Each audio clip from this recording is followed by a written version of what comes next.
ਸਤਿ ਸ੍ਰੀ ਅਕਾਲ। ਤੁਸੀਂ ਦੇਖ ਰਹੇ ਹੋ ਤਖਤ ਪੰਜਾਬ। ਮੈਂ ਤੁਹਾਡੇ ਨਾਲ ਸੁਖਵਿੰਦਰ ਸਿੰਘ। ਮੇਰੇ ਨਾਲ ਉਗੇ ਸਿਆਸੀ ਮਾਹਰ ਪ੍ਰੋਫੈਸਰ ਮੁਹੰਮਦ ਖਾਲਿਦ ਮੌਜੂਦ ਨੇ। ਵੱਡੀਆਂ ਖਬਰਾਂ ਉੱਤੇ ਚਰਚਾ ਕਰਾਂਗੇ। ਸਵਾਗਤ ਹੈ ਤੁਹਾਡਾ ਖਾਲਿਦ ਸਾਹਿਬ। ਹਾਂਜੀ, ਧੰਨਵਾਦ ਜੀ ਤੁਹਾਡਾ, ਬਹੁਤ ਬਹੁਤ ਮਿਹਰਬਾਨੀ। ਖਾਲਿਦ ਸਾਹਿਬ, ਚਰਚਾਵਾਂ ਚੱਲ ਰਹੀਆਂ ਨੇ ਕਿ ਖੇਤੀ ਕਾਨੂੰਨ ਫੇਰ ਤੋਂ ਵਾਪਸ ਹੋਣਗੇ। ਖੇਤੀ ਵਿੱਚ ਸੁਧਾਰਾਂ ਦੇ ਨਾਮ ਦੇ ਉੱਤੇ ਪ੍ਰਧਾਨ ਮੰਤਰੀ ਸਾਹਿਬ ਵੀ ਕਹਿੰਦੇ ਕਿ ਖੇਤੀ ਦੇ ਵਿੱਚ ਸੁਧਾਰ ਬੇहद ਜ਼ਰੂਰੀ ਹੈ। ਕਿਸਾਨਾਂ ਨੇ ਉਧਰੋਂ ਚੇਤਾਵਨੀ ਦੇ ਦਿੱਤੀ ਹੈ। ਨੀਤੀ ਆਯੋਗ ਦੇ ਜਿਹੜੇ ਮੈਂਬਰ ਨੇ ਰਮੇਸ਼ ਚੰਦ, ਉਹਨਾਂ ਦਾ ਇਹ ਬਿਆਨ ਜਿਸ ਤਰੀਕੇ ਨਾਲ ਸਾਹਮਣੇ ਆਇਆ, ਇਹਨੂੰ ਕਿੱਦਾਂ ਦੇਖਿਆ ਜਾਏ? ਜਿਸ ਗੱਲ ਦਾ ਕਹਿੰਦੇ ਪਹਿਲਾਂ ਡਰ ਸੀ, ਉਹੀ ਕੁਝ ਜਿਹੜਾ ਉਹ ਦੁਹਰਾਇਆ ਜਾ ਰਿਹਾ। ਦੇਖੋ, ਜਿਹੜਾ ਖੇਤੀ ਕਾਨੂੰਨ ਵਾਪਸ ਲੈਤੇ ਸੀਗੇ, ਉਹਦੇ ਅੱਗੇ ਸਭ ਤੋਂ ਵੱਡਾ ਉਹਨਾਂ ਨੂੰ ਦਿਸਦਾ ਸੀਗਾ ਯੂਪੀ ਦਾ ਇਲੈਕਸ਼ਨ। ਯੂਪੀ ਦਾ ਇਲੈਕਸ਼ਨ ਹੋ ਗਿਆ ਖਤਮ, ਉਹ ਉਹਨਾਂ ਨੇ ਜਿੱਤ ਲਿਆ। ਹੁਣ ਉਹ ਟੇਢੀ ਉਂਗਲੀ ਨਾਲ ਜਾਂ ਬਾਂਹ ਮਰੋੜ ਕੇ ਜਾਂ ਕਿਸੇ ਤਰੀਕੇ ਦੇ ਨਾਲ ਇਹਨਾਂ ਕਾਨੂੰਨਾਂ ਨੂੰ ਲਾਗੂ ਕਰਨ ਦੀ ਕੋਸ਼ਿਸ਼ ਕਰਨਗੇ।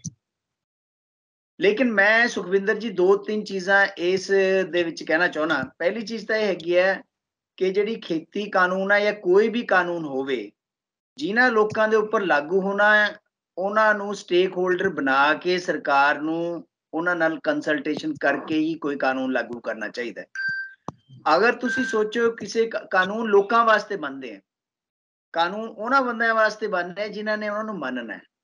ਕਾਨੂੰਨਾਂ ਦੀ ਇੱਕ ਬੇਸਿਕ ਪਰਿਭਾਸ਼ਾ ਇਹ ਹੈਗੀ ਹੈ ਕਿ ਫਾਲਤੂ ਦੇ ਕਾਨੂੰਨ ਨਾ ਬਣਾਏ ਜਾਣ ਜਿਹੜੇ ਕਿ ਲੋਕ ਮੰਨਣ ਤੋਂ ਇਨਕਾਰੀ ਹੋਣ ਜਾਂ ਲੋਕਾਂ ਵਾਸਤੇ ਮੁਸੀਬਤ ਲੈ ਕੇ ਆਉਣ। ਇਹ ਕਾਨੂੰਨ ਬਣਾਉਣਾ ਜਾਂ ਕਾਨੂੰਨ ਲਾਗੂ ਕਰਨਾ ਕਿਸੇ ਦੀ ਹਿਊਮੈ ਦੀ ਗੱਲ ਨਹੀਂ ਹੈ, ਬਲਕਿ ਇਹ ਹੈਗੀ ਹੈ ਕਿ ਤੁਸੀਂ ਕਿਸ ਤਰੀਕੇ ਦੇ ਨਾਲ ਸੁਚੱਜੇ ਢੰਗ ਦੇ ਨਾਲ ਸਟੇਟ ਨੂੰ ਚਲਾਉਣਾ ਹੈ। ਖੇਤੀ ਕਾਨੂੰਨ ਜਾਂ ਜਿਹੜਾ ਤੁਸੀਂ ਨੀਤੀ ਆਯੋਗ ਦੀ ਗੱਲ ਕੀਤੀ ਹੈ, ਮੈਂ ਨੀਤੀ ਆਯੋਗ ਦੇ ਬਾਰੇ ਵੀ ਤੁਹਾਨੂੰ ਦੱਸ ਦਿੰਦਾ ਕਿ ਪਹਿਲਾਂ ਪਲੈਨਿੰਗ ਕਮਿਸ਼ਨ ਥਾ। ਪਲੈਨਿੰਗ ਕਮਿਸ਼ਨ ਦੇ ਅੰਡਰ ਸਾਡੇ ਸਾਰੇ 5 ਈਅਰ ਪਲਾਨ ਬਣੇ। ਸਾਡੀ ਜਿੰਨੀ ਡਿਵੈਲਪਮੈਂਟ ਹੋਈ ਹੈ 1951 ਤੋਂ ਲੈ ਕੇ ਜਦ ਪਹਿਲਾ 5 ਈਅਰ ਪਲਾਨ ਆਇਆ ਸੀਗਾ, ਅੱਜ ਤੱਕ ਜਿੰਨੀਆਂ ਡਿਵੈਲਪਮੈਂਟ ਹੋਈ ਹੈ ਦੇਸ਼ ਦੀ, ਉਹ ਸਾਰੀ 5 ਈਅਰ ਪਲਾਨ ਹੋਈ ਹੈ ਜਿਹੜੇ ਕਿ ਪਲੈਨਿੰਗ ਕਮਿਸ਼ਨ ਬਣਾਉਂਦਾ ਸੀਗਾ। ਇਹਨਾਂ ਨੇ ਉਹਨੂੰ ਕਿਹਾ ਕਿ ਨੀਤੀ ਆਯੋਗ ਬਣਾ ਦਿਓ। ਮੈਨੂੰ ਕੋਈ ਬਹੁਤ ਜ਼ਿਆਦਾ ਡਿਫਰੈਂਸ ਉਹਦੇ ਵਿੱਚ ਨਜ਼ਰ ਨਹੀਂ ਆਇਆ ਨੀਤੀ ਆਯੋਗ ਦੇ ਵਿੱਚ। ਦੂਸਰੀ ਚੀਜ਼ ਇਹ ਹੈ ਵੀ ਨੀਤੀ ਆਯੋਗ ਦਾ ਅਗਰ ਕੋਈ ਮੈਂਬਰ ਇਹ ਗੱਲ ਕਹਿੰਦਾ ਕਿ ਜੀ ਜਿਹੜੇ ਖੇਤੀ ਕਾਨੂੰਨ ਹੈ ਉਹਨਾਂ ਵਿੱਚ ਸੁਧਾਰ ਲਿਆਂਦਾ ਜਾਵੇ ਜਾਂ ਕ੍ਰਿਸ਼ੀ ਦੇ ਵਿੱਚ ਸੁਧਾਰ ਲਿਆਂਦਾ ਜਾਵੇ ਜਾਂ ਐਗਰੀਕਲਚਰ ਨੂੰ ਡਾਈਵਰਸੀਫਾਈ ਕੀਤਾ ਜਾਵੇ। ਅੱਜ ਕਿਸੇ ਇਹ ਵੀ ਗੱਲ ਉੱਠੀ ਹੈ ਕਿ ਤੁਸੀਂ ਜਿਹੜਾ ਹੈਗਾ ਪੈਡੀ ਨੂੰ ਘਟਾ ਦਿਓ ਤੇ ਦੂਸਰੀਆਂ ਫਸਲਾਂ ਜਿਹੜੀਆਂ ਹੈਗੀਆਂ ਵਧਾਓ, ਤਾਂ ਕਿ ਘੱਟੋ ਘੱਟ 50% ਪੈਡੀ ਦਾ ਜਿਹੜਾ ਏਰੀਆ ਹੈਗਾ ਉਹਨੂੰ ਘਟਾ ਦਿਓ ਪੰਜਾਬ ਦੇ ਵਿੱਚ, ਤਾਂ ਕਿ ਸਾਡਾ ਪਾਣੀ ਦਾ ਸੰਕਟ ਜਿਹੜਾ ਗਹਿਰਾਉਂਦਾ ਜਾ ਰਿਹਾ ਹੈ। ਇਹ ਸਾਰੀਆਂ ਚੀਜ਼ਾਂ ਹੈਗੀਆਂ, ਲੇਕਿਨ ਇਹ ਐਕਸਪਰਟਸ ਦੀ ਗੱਲ ਹੈ ਤੇ ਸਟੇਕ ਹੋਲਡਰਸ ਦੀ ਗੱਲ ਹੈ। ਕਿਸਾਨ ਜਥੇਬੰਦੀਆਂ ਨੂੰ ਨਾਲ ਲੈਤੇ ਬਿਨਾ ਅਗਰ ਕੋਈ ਵੀ ਕਾਨੂੰਨ ਥੋਪਿਆ ਜਾਏਗਾ ਤਾਂ ਉਹਦੀ ਵਿਰੋਧਤਾ ਹੋਊਗੀ ਔਰ ਉਹ ਕਾਨੂੰਨ ਉਸੇ ਉਹਦਾ ਨਤੀਜਾ ਉਹੀ ਹੋਏਗਾ ਜਿਹੜਾ ਕਿ ਪਹਿਲਾਂ ਹੋ ਕੇ ਹਟਿਆ 3 ਖੇਤੀ ਕਾਨੂੰਨਾਂ ਦਾ। ਕਿਸਾਨਾਂ ਦੀ ਆਮਦਨੀ ਵਧਣੀ ਚਾਹੀਦੀ ਹੈ। ਤੁਸੀਂ MSP ਦੇ ਅੰਡਰ ਤੁਸੀਂ ਸਿਰਫ 2-3 ਫਸਲਾਂ ਕਿਉਂ ਰੱਖੀਆਂ ਹੋਈਆਂ? ਸਾਰੀਆਂ ਫਸਲਾਂ ਕਿਉਂ ਨਹੀਂ ਰੱਖੀਆਂ ਹੋਈਆਂ? ਤੁਸੀਂ ਕਿਸਾਨ ਦੀ ਸਾਰੀ ਫਸਲ ਨੂੰ ਚੱਕੋ। ਜਿਹੜੀਆਂ ਹੋਰ ਤੁਸੀਂ ਇੱਕ ਪਾਸੇ ਤਾਂ ਕਹਿੰਦੇ ਡਾਈਵਰਸੀਫਾਈ ਕਰਨੀ ਹੈ ਜੀ ਖੇਤੀ, ਅਸੀਂ ਖੇਤੀ ਦੇ ਹੋਰ ਤਰੀਕੇ ਦੇ ਨਾਲ ਮਤਲਬ ਹੋਰ ਨਵੀਆਂ ਫਸਲਾਂ ਨੂੰ ਚੱਕਣ ਵਾਲਾ ਵੀ ਤਾਂ ਕੋਈ ਹੋਵੇ, ਉਹ ਵੀ ਤਾਂ ਤੁਸੀਂ ਸੁਨਿਸ਼ਚਿਤ ਕਰੋ। MSP ਉਹਨਾਂ ਪਰ ਵੀ ਕਰੋ, 22, 23, 24 ਫਸਲਾਂ ਜਿਹੜੀਆਂ ਹੈਗੀਆਂ ਸਾਰਿਆਂ ਪਰ ਕਰੋ। ਲੇਕਿਨ ਮੈਂ ਫਿਰ ਇਹੀ ਗੱਲ ਕਹਾਂਗਾ ਕਿ ਇਹਦੇ ਵਿੱਚ ਜਿਹੜਾ ਸਟੇਕ ਹੋਲਡਰ ਹੈ ਯਾਨੀ ਕਿ ਕਿਸਾਨ ਵੀਰ, ਉਹਨਾਂ ਨੂੰ ਨਾਲ ਰੱਖ ਕੇ ਚੱਲਣਾ ਪਏਗਾ। ਕਿਸਾਨੀ ਦਾ ਮਸਲਾ ਸਿਰਫ ਗਵਰਨਮੈਂਟ ਦਾ ਮਸਲਾ ਨਹੀਂ ਹੈ, ਕਿਸਾਨੀ ਦਾ ਮਸਲਾ ਸਮਾਜਿਕ ਦਾ ਵੀ ਹੈ, ਐਮਪਲੋਇਮੈਂਟ ਦਾ ਵੀ ਹੈ। ਕਿਸਾਨੀ ਦਾ ਮਸਲਾ ਜਿਹੜਾ ਹੈਗਾ, ਕਿਉਂਕਿ ਅੱਜ ਵੀ ਖੇਤੀ ਦੇ ਵਿੱਚ ਸਭ ਤੋਂ ਜ਼ਿਆਦਾ ਬੰਦੇ ਜੁੜੇ ਹੋਏ ਹਨ, ਚਾਹੇ ਸਾਨੀ ਕਿੰਨੀ ਇੰਡਸਟਰੀ ਲਾ ਲਈ, ਚਾਹੇ ਕਿੰਨਾ ਅਸੀਂ ਹੋਰ ਸਰਵਿਸ ਸੈਕਟਰ ਆਪਣਾ ਇੰਪਰੂਵ ਕਰ ਲਿਆ। ਇਸ ਕਰਕੇ ਮੈਂ ਕਹਾਂਗਾ, ਮੇਰਾ ਆਪਣਾ ਟੇਕ ਇਹ ਹੋਏਗਾ ਕਿ ਅਗਰ ਸਰਕਾਰ ਇਸ ਤਰ੍ਹਾਂ ਦੀ ਜ਼ੋਰ ਜ਼ਬਰਦਸਤੀ ਕਰੇਗੀ ਤਾਂ ਬਹੁਤ ਵੱਡੀ ਭੁੱਲ ਕਰੇਗੀ ਔਰ ਉਹਦੇ ਨਤੀਜਾ ਫਿਰ ਉਸ ਨਹੀਂ ਨਿਕਲੇਗਾ। ਖਾਲਿਦ ਸਾਹਿਬ, ਜਦੋਂ ਵਰਤਦੇ ਨੇ ਕਿ ਖੇਤੀ 'ਚ ਸੁਧਾਰਾਂ ਦੀ ਲੋੜ ਹੈ, MSP ਤੋਂ ਇਲਾਵਾ ਹੋਰ ਕਿਹੜੇ ਸੁਧਾਰ ਨੇ ਜਿਹੜੇ ਕਿਸਾਨਾਂ ਦੇ ਲਈ ਉਹਨਾਂ ਦੀ ਆਮਦਨ ਦੁੱਗਣੀ ਕਰਨ ਦੇ ਲਈ ਕਰਨੇ ਚਾਹੀਦੇ ਨੇ?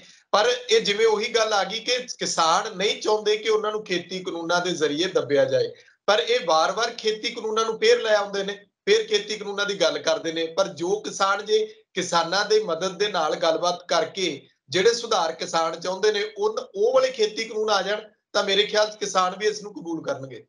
ਦੇਖੋ ਸਾਡੀ ਇੱਕ ਸੁਖਵਿੰਦਰ ਜੀ ਤਰਾਸਦੀ ਸਭ ਤੋਂ ਵੱਡੀ ਇਹ ਹੈ ਵੀ ਸਾਡਾ ਜਿਹੜਾ ਫਾਰਮ ਸੈਕਟਰ ਹੈ, ਖੇਤੀ ਸੈਕਟਰ ਹੈ, ਉਹਦੇ ਵਿੱਚ ਖੇਤ ਦਾ ਆਕਾਰ ਛੋਟਾ ਹੁੰਦਾ ਚਲਾ ਗਿਆ।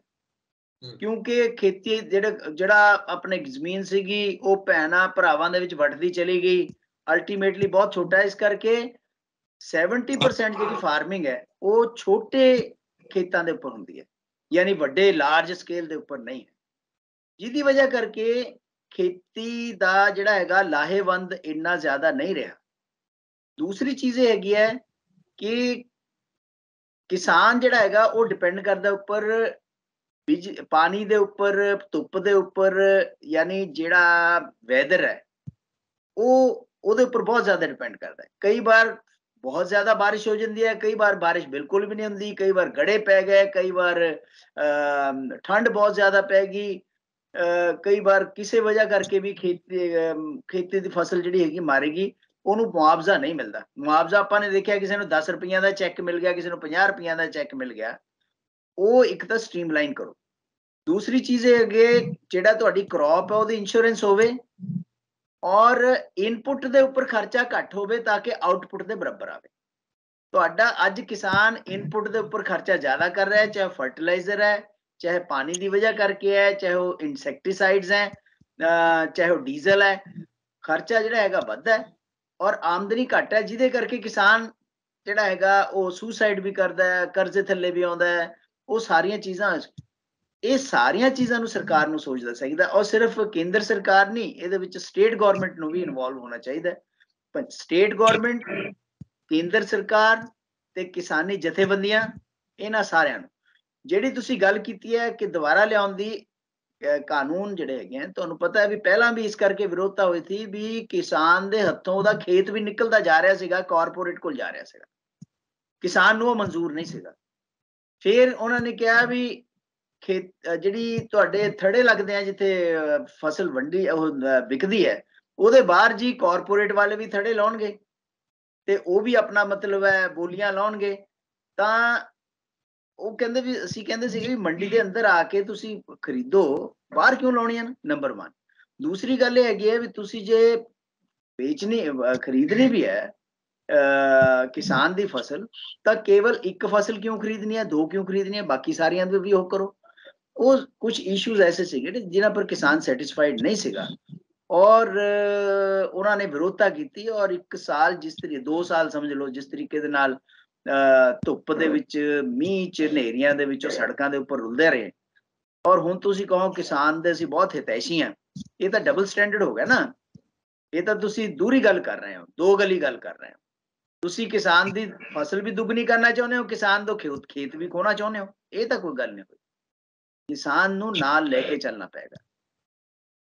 ਕਾਲੀ ਸਾਹਿਬ ਇੱਕ ਹੋਰ ਗੱਲ ਕਹਿੰਦੇ ਆ ਕਿ ਸਟੇਟਾਂ ਦਾ ਮੈਟਰ ਆ ਕਿ ਭਗਵੰਤ ਮਾਨ ਸਰਕਾਰ ਉਹਨਾਂ ਨੇ ਜਿਵੇਂ ਕਿਹਾ ਕਿ ਸਬਰ ਕਰੋ, ਸਾਰੀਆਂ ਮੰਗਾਂ ਤੁਹਾਡੀਆਂ, ਲੋਕਾਂ ਦੇ ਹਰ ਮੁੱਦੇ ਦਾ ਹੱਲ ਕੱਢਿਆ ਜਾਏਗਾ, ਕਿ ਇਹਨੂੰ ਲੈ ਕੇ ਵੀ ਸਟੈਂਡ ਨਹੀਂ ਕਲੀਅਰ ਕਰਨਾ ਚਾਹੀਦਾ? ਜਿਵੇਂ ਕਹਿੰਦੇ ਸੀ ਕਿ MSP ਸਾਰੀਆਂ ਫਸਲਾਂ ਤੇ, ਫਲਾਂ ਤੇ, ਸਬਜ਼ੀਆਂ ਤੇ, ਹਰੇਕ ਚੀਜ਼ ਤੇ ਦਵਾਂਗੇ, ਬਜਾਏ ਇਸਦੇ ਕਿ ਉਧਰੋਂ ਕੇਂਦਰ ਵਾਰ ਕਰਦੀ ਹੈ, ਪੰਜਾਬ ਸਰਕਾਰ ਕਿਸਾਨਾਂ ਨੂੰ ਇੰਨਾ ਸਸ਼ਕਤ ਕਰ ਦੇ, 6 ਮਹੀਨਿਆਂ ਬਾਅਦ ਉਹਨਾਂ ਦੀ ਫਸਲ ਅਗਲੀ ਜੇ ਆਊਗੀ, ਜੇ ਹੁਣ ਕਣਕ ਛੱਡੋ ਝੋਨੇ ਦੀ ਤਿਆਰੀ ਕਰਨੀ ਆ ਤਾਂ ਕਿਸਾਨਾਂ ਨੂੰ ਟਾਈਮ ਦੇ ਦੇਣ। ਕਿਤੇ ਉਹ 35,000 ਮੁਲਾਜ਼ਮਾਂ ਨਾਲ ਨਾ ਹੋਵੇ ਕਿ ਸਾਲ ਬਾਅਦ, ਕਿ ਹੁਣ ਪੱਕੇ ਕਰਨ ਦੀ ਗੱਲ ਸੀ ਤੇ ਹੁਣ ਸਾਲ ਬਾਅਦ ਦੀ ਗੱਲ ਕਰਤੀ। ਕਿਸਾਨਾਂ ਨੂੰ ਵੀ ਭਰੋਸਾ ਦੇਣ ਤਾਂ ਕਿ ਉਹ ਖੁਦਕੁਸ਼ੀ ਨਾ ਕਰਨ, ਕਿਸਾਨ ਕਿਸੇ ਮਾੜੇ ਪਾਸੇ ਵੱਲ ਨਾ ਤੁਰਨ।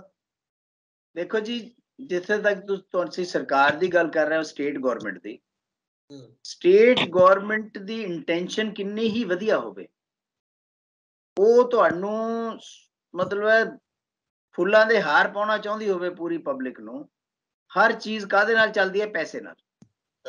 ਪੈਸਾ ਤੁਹਾਡੇ ਕੋਲ ਅਗਰ ਹੈ ਤਾਂ ਤੁਸੀਂ ਅੱਗੇ ਵੱਧ ਸਕਦੇ ਹੋ, ਚਾਹੇ ਉਹ ਡਿਵੈਲਪਮੈਂਟ ਦਾ ਕੰਮ ਹੈ, ਚਾਹੇ ਇਨਫਰਾਸਟ੍ਰਕਚਰ ਦਾ ਕੰਮ ਹੈ, ਚਾਹੇ ਉਹ ਕਿਸੇ ਤਰ੍ਹਾਂ ਦੇ ਰਿਫਾਰਮਸ ਦਾ ਕੰਮ ਹੈ, ਉਹਦੇ ਵਿੱਚ ਪੈਸਿਆਂ ਦੀ ਲੋੜ ਹੈ, ਚਾਹੇ ਮੁਲਾਜ਼ਮਾਂ ਨੂੰ ਪੱਕੇ ਕਰਨ ਦੀ ਗੱਲ ਹੈਗੀ ਹੈ। ਅਗਰ ਤੁਹਾਡੇ ਕੋਲ ਰੈਵਨਿਊ ਦੇ ਸੋਰਸਿਸ ਲਿਮਟਿਡ ਹੈ, GST ਤੁਹਾਡਾ ਟਾਈਮ ਤੇ ਆ ਨਹੀਂ ਰਿਹਾ, ਤੁਹਾਡੇ ਕੋਲ ਸਿਰਫ ਵੈਟ, ਸ਼ਰਾਬ ਤੇ ਟੈਕਸ, ਜਿਹੜੀ ਐਕਸਾਈਜ਼ ਹੈ ਜਾਂ ਇੱਕ ਦੋ ਹੋਰ ਟੈਕਸ ਜਿਹੜੇ ਹੈਗੇ ਆ ਉਹਨਾਂ ਤੇ ਇਲਾਵਾ ਤੁਹਾਡੇ ਕੋਲ ਟੈਕਸ ਦੀ ਜਗ੍ਹਾ ਕੋਈ ਨਹੀਂ, ਕਿਉਂਕਿ ਸਾਰੇ ਟੈਕਸ ਜਿਹੜੇ ਸੀਗੇ ਉਹ GST ਨੇ ਆਪਣੇ ਲਪੇਟੇ ਦੇ ਵਿੱਚ ਲੈ ਲਏ, ਔਰ GST ਆਪਣੇ ਲਪੇਟੇ ਸਾਰੇ ਟੈਕਸ ਲੈ ਕੇ ਸੈਂਟਰ ਗਵਰਨਮੈਂਟ ਦੇ ਅਖਤਿਆਰ 'ਚ ਚਲੀ ਗਈ। ਸੈਂਟਰ ਗਵਰਨਮੈਂਟ ਤੁਹਾਨੂੰ ਮਰਜ਼ੀ ਨਾਲ ਪੈਸੇ ਭੇਜਦੀ ਹੈ, ਮਰਜ਼ੀ ਨਾਲ ਨਹੀਂ ਭੇਜਦੀ। ਤੁਹਾਨੂੰ ਕਹਿੰਦੀ ਹੈ ਪੈਸੇ ਤਾਂ ਸਾਡੇ ਕੋਲ ਹੈ ਨਹੀਂ, ਤੁਸੀਂ ਬੈਂਕਾਂ ਤੋਂ ਉਧਾਰ ਲਾ ਲਓ। ਤਾਂ ਇਹ ਚੀਜ਼ਾਂ ਜਦ ਆਪਾਂ ਦੇਖਦੇ ਹਾਂ ਤਾਂ ਭਗਵੰਤ ਮਾਨ ਦੀ ਸਰਕਾਰ ਹੋਵੇ ਜਾਂ ਕੋਈ ਵੀ ਸਰਕਾਰ ਆ ਜਾਵੇ, ਜਦ ਤੱਕ ਉਹਦੇ ਕੋਲ ਪੈਸੇ ਦੀ ਫਰਾਵਾਨੀ ਨਹੀਂ ਹੋਏਗੀ ਉਸ ਵੇਲੇ ਤੱਕ ਡਿਵੈਲਪਮੈਂਟ ਦੇ ਕੰਮ ਨਹੀਂ ਹੋ ਸਕਦੇ। ਅਗਰ ਤੁਸੀਂ ਇਹ ਸੋਚੀਏ ਕਿ ਜੀ ਜਿਹੜਾ ਹੈਗਾ ਸਿਰਫ ਕੇਂਦਰ ਸਰਕਾਰ ਕਰੇਗੀ, ਜਾਂ ਤਾਂ ਕੇਂਦਰ ਸਰਕਾਰ ਕਹੇ ਕਿ ਐਗਰੀਕਲਚਰ ਦੇ ਉੱਪਰ ਅਸੀਂ ਵੈਸੇ ਹੀ ਹੱਥ ਉਹ ਕਰ ਲੈਂਦੇ ਹਾਂ, ਐਗਰੀਕਲਚਰ ਸਟੇਟ ਸਬਜੈਕਟ ਹੈ, ਸਟੇਟ ਜਾਣਨ ਤਾਂ ਲੋਕ ਜਾਣਨ। ਤੁਸੀਂ ਹਰ ਜਗ੍ਹਾ ਤੇ ਇੰਟਰਫੇਰੈਂਸ ਵੀ ਕਰ ਰਹੇ ਹੋ ਸੈਂਟਰ ਗਵਰਨਮੈਂਟ। ਸੈਂਟਰ ਗਵਰਨਮੈਂਟ ਹਰ ਚੀਜ਼ ਦੇ ਵਿੱਚ ਆਪਣਾ ਜਿਹੜਾ ਹੈਗਾ ਰੋਬ ਝਾੜਦੀ ਹੈ ਜਾਂ ਆਪਣੀ ਗੱਲ ਮਨਵਾਉਣਾ ਚਾਹੁੰਦੀ ਹੈ, ਚਾਹੇ ਇੰਡਸਟਰੀ ਹੈ, ਚਾਹੇ ਐਗਰੀਕਲਚਰ ਹੈ, ਚਾਹੇ ਸਰਵਿਸ ਸੈਕਟਰ ਹੈ, ਚਾਹੇ रूरल एम्प्लॉयमेंट है, चाहे रूरल डेवलपमेंट, जिन्ने मर्जी सैक्टर ले लो, एजुकेशन है। ਤੇ ਦੂਸਰੇ ਪਾਸੇ ਤੁਸੀਂ ਇਹ ਵੀ ਕਹੀ ਜਾਂਦੇ ਹੋ ਕਿ ਜੀ ਐਗਰੀਕਲਚਰ ਜਿਹੜਾ ਹੈਗਾ ਸਟੇਟ ਸਬਜੈਕਟ, ਤੁਸੀਂ ਸਟੇਟਾਂ ਦੇ ਹਵਾਲੇ ਕਰੋ, ਉਸ ਤੋਂ ਬਾਅਦ ਸਟੇਟਾਂ ਦਾ ਉੱਤਰਦਾਇਤਵ ਫਿਕਸ ਕਰੋ ਕਿ ਭਾਈ ਤੁਸੀਂ ਰਿਸਪੌਂਸਿਬਲ ਹੋ, ਤੁਸੀਂ ਦੱਸੋ ਤੁਹਾਡੇ ਐਗਰੀਕਲਚਰ ਦਾ ਬੁਰਾ ਹਾਲ ਕਿਉਂ ਹੈ। ਇਹ ਜਦ ਵਿਚਾਲੇ ਫਸੀ ਹੋਈ ਗੱਲ ਹੈ ਨਾ, ਉਹਦੀ ਵਜ੍ਹਾ ਕਰਕੇ ਪਿਸਦਾ ਕੌਣ ਹੈ? ਕਿਸਾਨ ਹੈ। ਪਿਸਦਾ ਕਿਸਾਨ ਇਸ ਕਰਕੇ ਹੈ ਕਿ ਕਿਸਾਨ ਨੂੰ ਖੇਤੀ ਤੋਂ ਇਲਾਵਾ ਹੋਰ ਕੁਝ ਨਜ਼ਰ ਨਹੀਂ ਆਉਂਦਾ, ਔਰ ਖੇਤੀ ਉਹਦਾ ਸਾਥ ਨਹੀਂ ਦੇ ਰਹੀ, ਉਹਨੂੰ ਪੂਰਾ ਜਿਹੜਾ ਹੈਗਾ ਉਹ ਨਹੀਂ ਦੇ ਰਹੀ, ਮੁਆਵਜ਼ਾ ਨਹੀਂ ਮਿਲ ਰਿਹਾ, ਜਿਹਦੀ ਵਜ੍ਹਾ ਕਰਕੇ ਕਿਸਾਨ ਵੀ ਦੁਖੀ ਆ ਔਰ ਸਰਕਾਰਾਂ ਸਿਰਫ ਗੱਲਾਂ ਮਾਰਦੀਆਂ। ਤੁਸੀਂ ਕੁਝ ਹੋਰ, ਤੁਸੀਂ ਗੱਲ ਕੀਤੀ ਹੈ ਸਾਨੂੰ ਕੁਝ ਹੋਰ ਸਮਾਂ ਦੇਵੋ, ਬੇਸ਼ੱਕ ਉਹਨਾਂ ਕੋਲ ਬਹੁਤ ਹਜੇ ਕੋਈ ਉਹਨਾਂ ਕੋਲ ਸਮਾਂ ਨਹੀਂ ਮਿਲਿਆ ਹੈ, ਹਜੇ 1.5 ਮਹੀਨਾ ਕੁਝ ਵੀ ਨਹੀਂ ਹੁੰਦਾ। ਲੇਕਿਨ ਜਿਹੜੀ ਨਵੀਂ ਸਰਕਾਰ ਪੰਜਾਬ ਦੇ ਵਿੱਚ ਬਣੀ ਹੈ, ਮੈਂ ਤੁਹਾਨੂੰ ਇਹ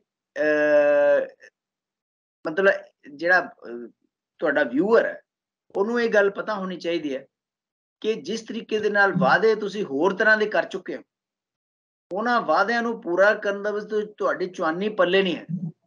ਤੁਸੀਂ ਕਿਸ ਤਰੀਕੇ ਦੇ ਨਾਲ ਉਹ ਕਰੋਗੇ? ਤੁਸੀਂ ਰੇਤਾ ਬਾਜਰੀ ਵੇਚ ਕੇ ਕਿੰਨਾ ਕੁ ਰੈਵਨਿਊ ਇਕੱਠਾ ਕਰ ਲਓਗੇ? ਤੁਸੀਂ ਐਕਸਾਈਜ਼ ਕਿੰਨੀ ਕੁ ਲਾ ਦਿਓਗੇ? ਇਹ ਚੀਜ਼ਾਂ ਜਿਹੜੀਆਂ ਹੈਗੀਆਂ ਇਹ ਸੋਚਣ ਵਾਲੀਆਂ। ਇਸ ਕਰਕੇ ਇਹ ਰੀਸੈਂਟਲੀ ਪ੍ਰਧਾਨ ਮੰਤਰੀ ਨਾਲ ਸੈਕਟਰੀਆਂ ਦੀ ਗੱਲ ਹੋਈ ਕਿਸੇ ਇਸ਼ੂ ਦੇ ਉੱਪਰ। ਸੈਕਟਰੀਆਂ ਨੇ ਜਿਹੜੇ ਗਵਰਨਮੈਂਟ ਦੇ ਸੈਕਟਰੀਜ਼ ਹੈ, ਸੀਨੀਅਰ IAS ਆਫੀਸਰਸ ਹੁੰਦੇ, ਉਹਦੇ ਵਿੱਚ ਉਹਨਾਂ ਨੇ ਕਿਹਾ ਜਿਹੜੀਆਂ ਪੋਲੀਟੀਕਲ ਪਾਰਟੀਆਂ ਮੁਫਤ ਚੀਜ਼ਾਂ ਵੰਡਣ ਦੇ ਵਾਅਦੇ ਕਰਦੀਆਂ ਨੇ, ਇਨਕਲੂਡਿੰਗ ਉਹਨਾਂ ਦੀ ਆਪਣੀ ਪਾਰਟੀ BJP, ਤਾਂ ਇੱਕ ਦਿਨ ਸਾਡੀ ਇਕਨੋਮੀ ਵੀ ਉਸ ਤਰ੍ਹਾਂ ਹੀ ਬਸਟ ਹੋ ਜਾਊਗੀ ਜਿਵੇਂ ਕਿ ਸ੍ਰੀਲੰਕਾ ਦੀ ਇਕਨੋਮੀ ਹੋਈ। ਔਰ ਮੈਂ ਤੁਹਾਨੂੰ ਦੱਸਦਾ ਇਹ ਹੋਏਗਾ, ਕਿਉਂਕਿ ਅੰਨ੍ਹੇਵਾਹ ਤੁਸੀਂ ਜਿੱਤਣ ਵਾਸਤੇ ਇਲੈਕਸ਼ਨ ਵਾਅਦਿਆਂ ਦੇ ਵਾਅਦੇ ਕਰੀ ਜਾਂਦੇ ਹੋ, ਉਹਨਾਂ ਕੋਲ ਪੂਰਾ ਕਰਨ ਵਾਸਤੇ ਤੁਹਾਡੇ ਕੋਲ ਪੱਲੇ ਨਹੀਂ। ਤੁਸੀਂ ਪੋਲੀਟੀਕਲ ਪਾਰਟੀ ਨੇ ਆਪਣੇ ਘਰੋਂ ਤਾਂ ਨੋਟ ਛਾਪ ਕੇ ਲਿਆ ਕੇ ਲੋਕਾਂ ਨੂੰ ਦੇਣੇ ਨਹੀਂ। ਅਲਟੀਮੇਟਲੀ ਉਹ ਮੇਰਾ ਤੇ ਤੁਹਾਡਾ ਟੈਕਸ ਦਾ ਪੈਸਾ ਹੈਗਾ, ਉਹ ਟੈਕਸ ਦਾ ਪੈਸਾ ਪੋਲੀਟੀਕਲ ਪਾਰਟੀ ਨੂੰ ਕੀ ਉਹ ਹੈਗੀ ਹੈ ਕਿ ਤੁਸੀਂ ਲੋਕਾਂ ਦੇ ਟੈਕਸ ਦਾ ਪੈਸਾ ਇਸ ਤਰੀਕੇ ਦੇ ਨਾਲ ਫ੍ਰੀ ਵੰਡੋ, ਫਿਰ ਉਹਦੇ ਵਿੱਚ ਕਈ ਪ੍ਰੋਬਲਮਸ ਆਉਂਦੀਆਂ।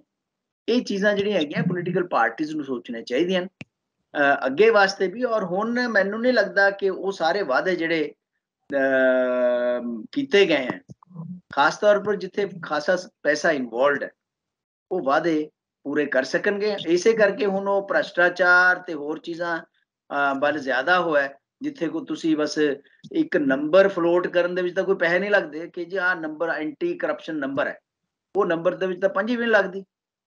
ਲੇਕਿਨ ਜਦ ਤੁਸੀਂ ਕਹਿੰਦੇ ਵੀ 1000 ਰੁਪਇਆ ਅਸੀਂ ਹਰ ਵੂਮਨ ਨੂੰ ਦੇਣਾ ਹਰ ਮਹੀਨੇ, ਹਾਂਜੀ, ਤਾਂ ਉਹਦੇ ਵਿੱਚ ਤੁਹਾਡੀ ਅਗਰ 1 ਕਰੋੜ ਪਾਪੂਲੇਸ਼ਨ ਹੈ 18 ਸਾਲ ਤੋਂ ਉੱਪਰ ਵੂਮਨ ਦੀ, ਤੇ ਉਹਨਾਂ ਦਾ 1000 ਰੁਪਇਆ ਤਾਂ 1000 ਮਤਲਬ 1000 ਕਰੋੜ ਰੁਪਇਆ ਹੋ ਗਿਆ ਮਹੀਨੇ ਦਾ, 12000 ਕਰੋੜ ਰੁਪਇਆ ਹੋ ਗਿਆ ਸਾਲ ਦਾ। ਉਹ ਕਿੱਥੋਂ ਦਿਓਗੇ ਤੁਸੀਂ? ਉਹਦਾ ਰੋਡ ਮੈਪ ਹੁਣ ਲੋਕਾਂ ਮੂਹਰੇ ਰੱਖੋ, ਲੋਕਾਂ ਤੋਂ ਵੋਟਾਂ ਹੀ ਪੁੱਛ ਕੇ ਇਹ ਕਹਿ ਕੇ ਲੈਤੀਆਂ ਨਾ।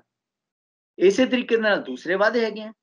ਤੁਸੀਂ ਸਕੂਲਾਂ ਨੂੰ ਜਿਹੜਾ ਹੈਗਾ ਕਹਿੰਦੇ ਹੋ ਜੀ ਅਸੀਂ 37000 ਪੋਸਟ ਪੱਕੀ ਕਰ ਦੇਣੀ। 37000 ਪੋਸਟ ਜਿਹੜੀ ਪੱਕੀ ਕਰਨੀ ਹੈ, ਪਹਿਲਾਂ ਤਾਂ ਇਹ ਦੇਖਣਾ ਉਹਨਾਂ ਚ ਕਿੰਨੀਆਂ ਜ਼ਿਆਦਾ ਟੈਕਨੀਕੈਲਿਟੀਜ਼ ਹੁੰਦੀਆਂ। ਅੰਨ੍ਹੇਵਾਹ ਤਾਂ ਸਭ ਨੂੰ ਪੱਕਾ ਨਹੀਂ ਕਰ ਸਕਦੇ। ਤੁਸੀਂ ਸਰਕਾਰੀ ਨੌਕਰੀ 'ਚ ਲੈਣੇ ਆ ਤੇ ਉੱਥੇ ਉਹਨਾਂ ਦੇ ਰੂਲਸ, ਕੋਈ ਰੈਗੂਲੇਸ਼ਨ, ਕੋਈ ਉਹਨਾਂ ਦੀਆਂ ਕੁਆਲੀਫਿਕੇਸ਼ਨ, ਕੋਈ ਉਹਨਾਂ ਦੇ ਇੰਟਰਵਿਊ, ਕਿਆ ਉਹਨਾਂ ਦਾ ਕੁਛ ਤਾਂ ਹੋਏਗਾ। ਅਗਰ ਸਾਰੇ ਪੱਕੇ ਕਰਨੇ ਆ, ਕਿਆ ਤੁਸੀਂ ਬੇਸਿਕ ਪੇ ਕਿਤੇ ਪੱਕਾ ਕਰੋਗੇ ਜਾਂ ਪੂਰੀ ਪੇ ਦਵੋਗੇ? ਇੱਕ ਬੜਾ ਅਜੀਬ ਤੇ ਘਟੀਆ ਰਿਵਾਜ ਜਿਹੜਾ ਚੱਲਿਆ ਹੈ ਕਿ ਤੁਸੀਂ EMPLOYE ਰੱਖਦੇ ਹੋ, ਉਸ ਤੋਂ ਬਾਅਦ ਉਹਨੂੰ ਕਹੋ 3 ਸਾਲ ਤੂੰ ਬੇਸਿਕ ਪੇ ਤੇ ਕੰਮ ਕਰੇਗਾ। ਵੀ ਉਹ ਇੰਨਾ ਪੜ੍ਹ ਲਿਖ ਕੇ ਜਾਂ ਜੋ ਵੀ ਕਰਕੇ ਆਇਆ ਹੈ, ਤੁਸੀਂ ਉਹਨੂੰ ਦੇਖ ਲਿਆ, ਇੰਟਰਵਿਊ ਲੈ ਲਈ ਹੈ ਜਾਂ ਉਹਦੀ ਕੋਈ ਜਿਹੜਾ ਹੈਗਾ ਐਂਟਰੈਂਸ ਟੈਸਟ ਕਰ ਲਿਆ ਹੈ, ਉਸ ਤੋਂ ਬਾਅਦ ਵੀ ਤੁਸੀਂ ਉਹਨੂੰ ਕਹੋ ਜੀ ਵੀ ਤੂੰ 10,000 ਰੁਪਏ ਮਹੀਨੇ ਤੇ ਰੱਖੇਗਾ, ਇਹ ਤੇਰੀ ਬੇਸਿਕ ਪੇ ਹੈ। ਤਾਂ ਉਹ ਜਿਹੜੀ ਇਹ ਚੀਜ਼ਾਂ ਜਿਹੜੀਆਂ ਹੈਗੀਆਂ, ਇਹਨਾਂ ਵੱਲ ਵੀ ਦੇਖਣਾ ਚਾਹੀਦਾ ਸਰਕਾਰ ਨੂੰ। ਸਰਕਾਰ ਨੂੰ ਇਹ ਵੀ ਦੇਖਣਾ ਚਾਹੀਦਾ ਹੈ ਕਿ ਚਾਹੇ ਉਹ ਸਕਾਲਰਸ਼ਿਪ ਹੈ, ਚਾਹੇ ਸ਼ਗਨ ਸਕੀਮ ਹੈ, ਚਾਹੇ ਤੁਸੀਂ ਕਹਿੰਦੇ ਹੋ ਜੀ ਅਸੀਂ ਲੋਕਾਂ ਨੂੰ ਕੋਈ ਕਹਿੰਦਾ ਜੀ ਮੋਬਾਈਲ ਦੇ ਦਿਆਂਗੇ, ਕੋਈ ਕਹਿੰਦਾ ਲੈਪਟਾਪ ਦੇ ਦਿਆਂਗੇ, ਕੋਈ ਕਹਿੰਦਾ ਸਕੂਟੀਆਂ ਦੇ ਦਿਆਂਗੇ, ਕੋਈ ਕੁਛ। ਫਿਰ ਉਹ ਵਾਅਦੇ ਪੂਰੇ ਨਹੀਂ ਹੁੰਦੇ, ਫਿਰ ਤੁਸੀਂ ਕਹਿੰਦੇ ਹੋ ਜੀ ਜੁਮਲਾ ਥਾ। ਤਾਂ ਉਹ ਜਿਹੜਾ ਜੁਮਲਾ ਹੈ, ਉਹ ਜੁਮਲਾ ਜਿਹੜਾ ਹੈਗਾ ਉਹ ਲੋਕਾਂ ਦੇ ਸਿਰ ਤੇ ਵੱਜਦਾ। ਲੋਕ ਜਿਹੜੇ ਹੈਗੇ ਆ ਉਹ ਨਮੋਸ਼ੀ ਨਾਲ ਫੇਰ ਬੈਠ ਜਾਂਦੇ ਆ। ਅਗਲੇ ਸਾਲ ਅਗਲੇ ਜਿਸ ਵੇਲੇ ਇਲੈਕਸ਼ਨ ਆਏਗਾ, ਉਹਦੇ ਵਿੱਚ ਹੋਰ ਤੁਸੀਂ ਨਵੇਂ ਕਿਸਮ ਦੇ ਵਾਅਦੇ ਕਰੋਗੇ ਤਾਂ ਕਿ ਲੋਕਾਂ ਨੂੰ ਫੇਰ ਭੁਲਾਇਆ ਜਾ ਸਕੇ।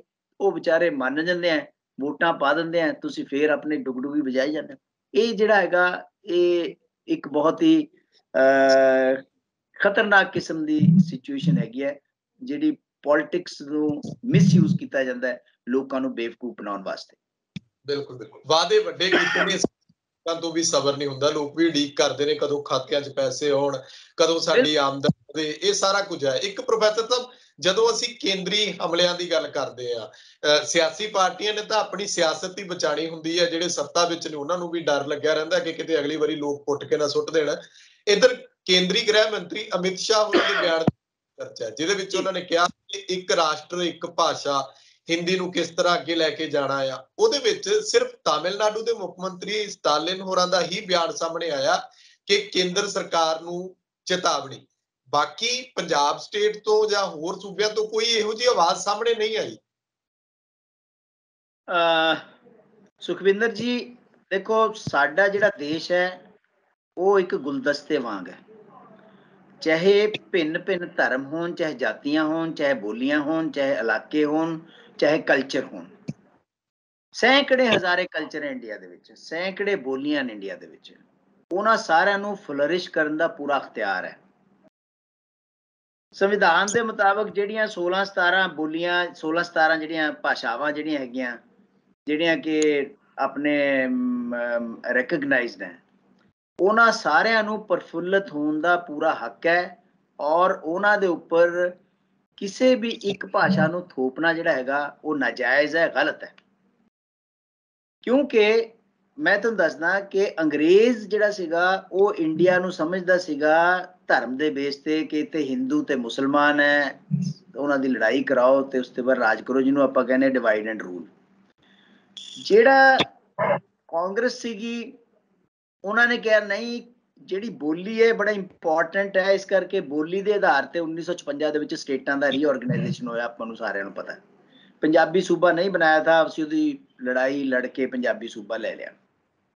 ਹੁਣ ਗੱਲ ਇਹ ਹੈਗੀ ਹੈ ਕਿ ਸੈਂਟਰ ਗਵਰਨਮੈਂਟ, ਕੇਂਦਰ ਸਰਕਾਰ, ਖਾਸ ਤੌਰ ਪਰ ਜਿਹੜੀ ਇਸ ਵੇਲੇ ਸਰਕਾਰ ਹੈਗੀ ਹੈ BJP, ਉਹਨਾਂ ਨੇ ਜਿਹੜਾ ਇਹ ਕੀਤਾ ਹੈਗਾ ਕਿ ਇੱਕ ਕਾਨੂੰਨ ਹੋਣਾ ਚਾਹੀਦਾ ਹੈ, ਇੱਕ ਭਾਸ਼ਾ ਹੋਣੀ ਚਾਹੀਦੀ ਹੈ, ਇੱਕ ਇਲੈਕਸ਼ਨ ਹੋਣਾ ਚਾਹੀਦਾ ਹੈ, ਇੱਕ ਕਲਚਰ ਹੋਣਾ ਚਾਹੀਦਾ ਹੈ। ਉਹ ਚੀਜ਼ ਜਿਹੜੀ ਹੈਗੀ ਹੈ ਉਹ ਮੰਦਭਾਗੀ ਹੈ ਔਰ ਉਹਦੀ ਆਪੋਜੀਸ਼ਨ ਹੋਣੀ ਹੀ ਹੋਣੀ ਹੈ।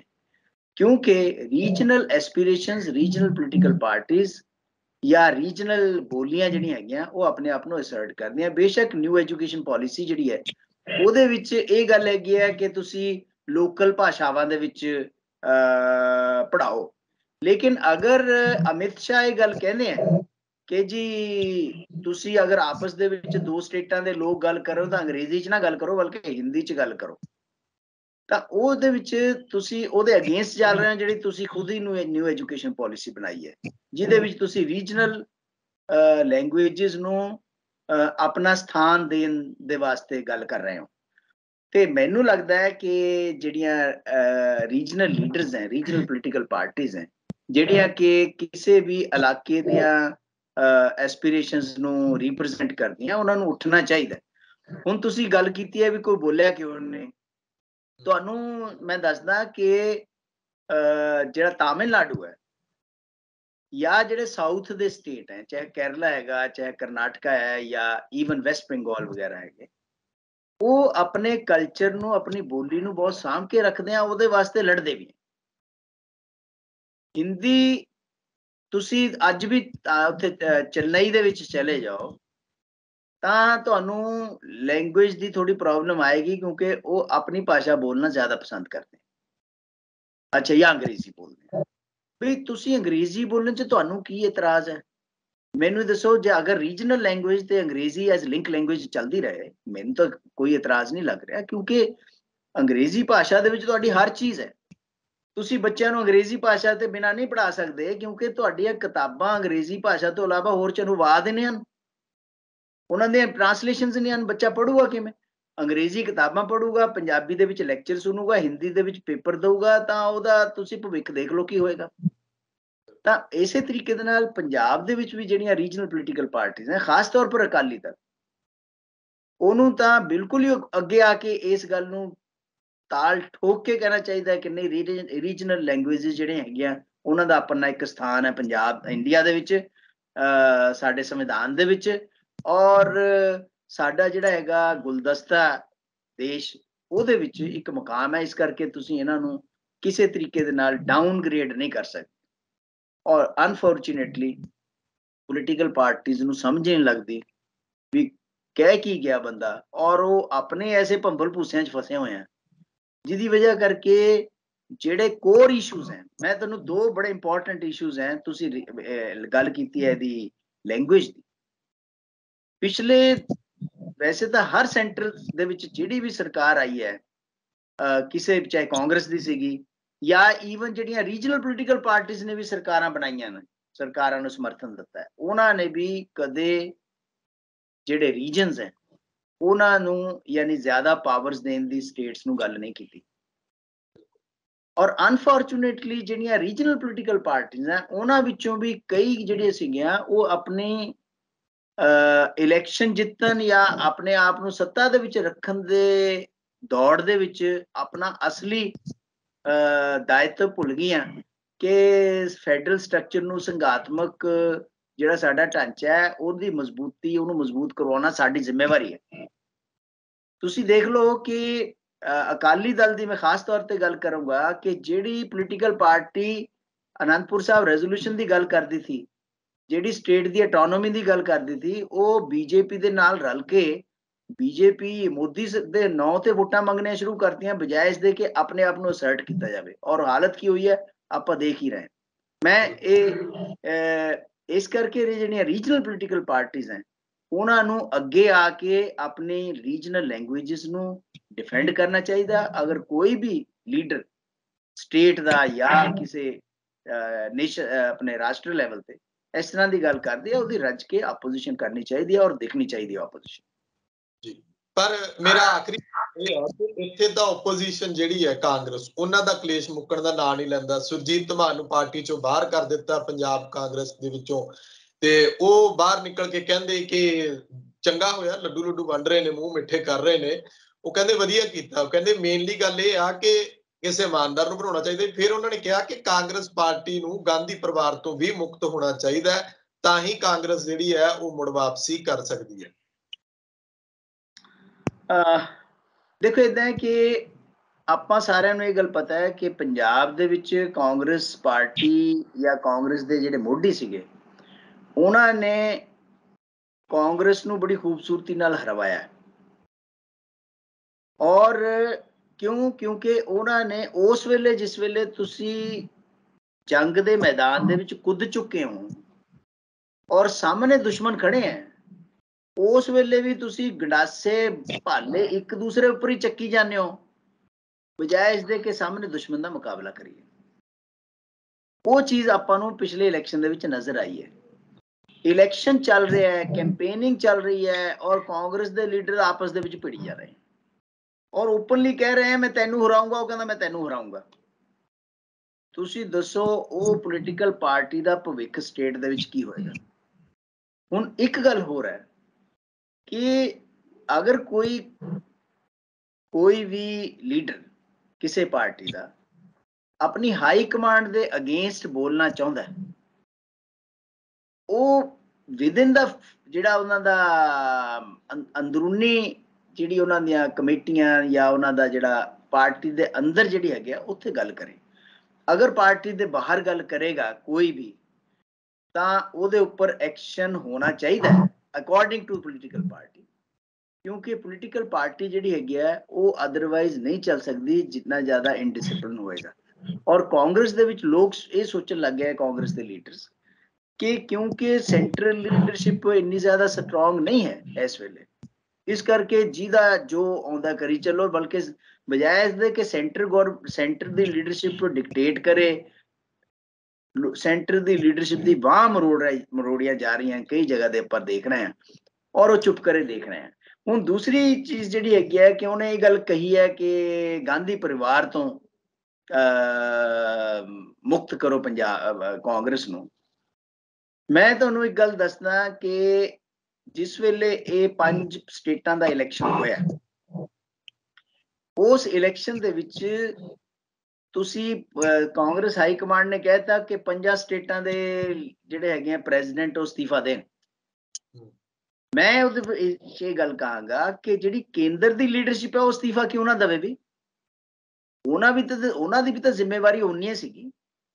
अगर तुहाडे कोल एक केंद्र दे विच ऐसा प्रेजिडेंट है जिहदा काम सिर्फ कांग्रेस वर्किंग कमेटी की मीटिंग अटेंड करना है या 4 आदेश देने हैं, पार्टी दे केडर नूं सामने होके सड़क तो संसद तक लीड नहीं कर सकता, ਉਹਦਾ कोई ਉਹ नहीं है कि वो पार्टी नूं लीड करता रहे सुत्ता पिया भी।